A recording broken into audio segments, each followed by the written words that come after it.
Il y a des femmes et des hommes aussi qu'on oublie totalement dans le cadre de ce confinement. Ce sont les travailleurs ou travailleuses du sexe qui demandent à bénéficier d'un revenu de remplacement. Anaïs Delenclos, bonjour. Bonjour. Merci d'être avec nous. Vous êtes escort girl à Paris. Vous êtes porte-parole du syndicat du travail sexuel, le STRAS. Avec le confinement, évidemment, pour vous, il est beaucoup plus difficile de travailler, Anaïs.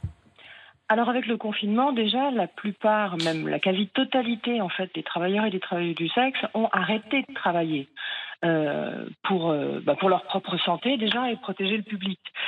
Et de toute façon, le confinement nous empêche physiquement de travailler de toute manière. Mais d'un point de vue de notre propre protection et sécurité, bien sûr qu'il n'était pas question de continuer à travailler. Le problème, c'est que comme il n'y a rien de prévu pour nous, nous nous retrouvons dans la situation où nous n'avons plus de quoi manger ni payer nos loyers et on va se retrouver bientôt à la rue. Donc certaines sont obligées de recommencer à travailler alors qu'elles n'ont pas du tout envie de briser le confinement.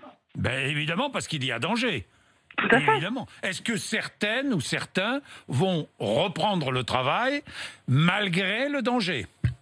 Alors certaines n'ont pas eu d'autre choix que de tenter de reprendre le travail parce que quand on n'a rien à manger et qu'on dort dehors, il faut bien trouver une solution.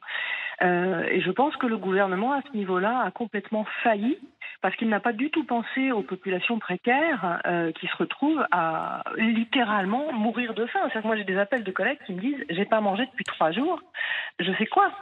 Et je ne peux pas dire à ces gens-là, tu travailles pas. Je veux dire, si elles peuvent avoir un client, je ne vais pas leur dire, non, tu le fais pas parce que c'est dangereux. Oui, est-ce qu'il y a des demandes de clients ? Il y a des demandes de clients, oui. C'est beaucoup plus rare, mais il y en a, et qui profitent de la situation pour négocier des tarifs, des pratiques, des choses comme ça, oui. Ouais. Vous demandez la création d'un fonds d'urgence ? Tout à fait, oui. Pour pouvoir justement pallier à ce problème, pour que nous puissions respecter le confinement comme tout le monde. Parce que il y a 1 500 euros promis à chaque à chaque indépendant, compensation de la baisse d'activité, les 1 500 euros, mais vous pouvez pas y prétendre. Alors très peu de personnes peuvent y prétendre dans notre activité. Ce qui se passe, c'est que depuis la loi d'avril 2016 qui pénalise les clients, on a tout été très précarisé, donc on n'a pas de matelas de secours comme on pouvait avoir avant. Là, vraiment, on vit au jour le jour. Et beaucoup d'entre nous ne sont pas, pour diverses raisons, en micro-entreprise, ou même si elles sont déclarées, ne peuvent pas prétendre à cette aide, parce qu'il faut quand même remplir certains critères. Et donc, il y a une très grande partie d'entre nous, en fait, qui se retrouvent laissés à l'abandon.